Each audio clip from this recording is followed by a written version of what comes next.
আর কি বলছে, আমার নয়নগোচর হইতে তোমাদের ক্রিয়ার দুষ্টতা দূর করো। তাহলে আমার নয়নগোচর কার? পরমেশ্বর পিতা বলছে আমার চোখের সামনে থেকে তোমাদের যে দুষ্টতা, সেই দুষ্টতার কাজগুলোকে আগে নষ্ট করো, বাধ্য। তাহলে আমি যে কাজটা করছি, স্বামী স্ত্রী ঝগড়াঝাটি করছি, মারামারি করছি, শাশুড়িকে গালাগালি করতেছি, স্বামী এগুলো করি তো, হয় তো সংসারে হয় এগুলো। যারা আমরা খ্রিস্টে আছি তাদের কিন্তু এগুলো করা যাবে না, তাদেরকে সম্পূর্ণভাবে ত্যাগ করতে হবে, তবেই পরমেশ্বর পিতার আশীর্বাদ আমাদের মধ্যে আসবে। প্রার্থনা করব তো কাজ হয়ে যাবে, পিতাকে চাইবো তো কাজ হয়ে যাবে, দাদাভাইকে ফোন করার কোনো দরকার নেই। হ্যাঁ, এই কারণের জন্য হচ্ছে। আর কি হচ্ছে, ন্যায় বিচারের অনুশীলন করো, ন্যায় বিচার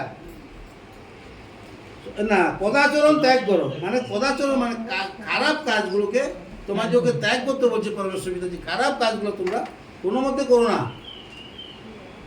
আর সদাচরণ শিক্ষা করো, যেটা সত্য শিক্ষা, সেই শিক্ষাটাকে গ্রহণ করো।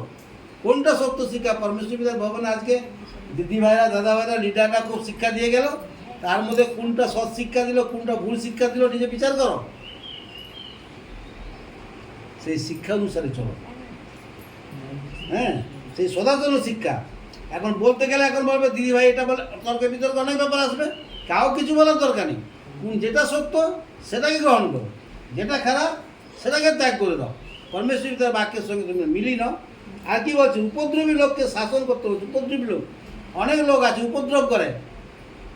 উপদ্রব করে কি বুঝতে পারছো? কি উপদ্রব? মদ খেয়া গালাগালি করবে, তুই ঈশ্বরে যাচ্ছ, প্রার্থনা করতে তোমার বাড়ির দুয়ারে যাবো, রাগারাগি করবে, ঝগড়া করবে, গালাগালি করে দিবে, পিতাকে গাল দিবে, তুমি সহ্য করতে পারবে না। পিতাকে যখন গাল দিবে তুমি সহ্য করতে পারবে না, তোমার খুব কষ্ট হবে, তুমি দুটা কথা বলতে যাবে না, কিছু বলার দরকার নেই।